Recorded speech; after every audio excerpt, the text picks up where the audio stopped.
بنمر طبعا في حياتنا بمواقف خذلان وأشخاص خذلونا. ممكن تعرفيني ازاي بتتخطي من الخذلان ده؟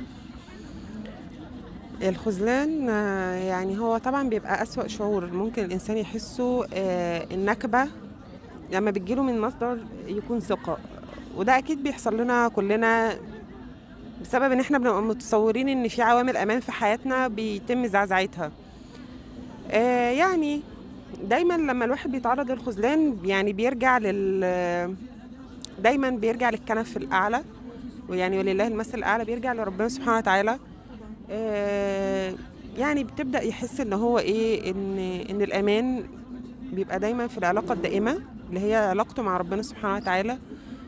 فخلاص هو وجود الإله سبحانه وتعالى هو ده الوجود الدائم، فهو يعني ده الركيزة، ده الاعتماد، يعني هو الصمد. دايما في الطريق ربنا، دايما انت حاسس ان انت مستني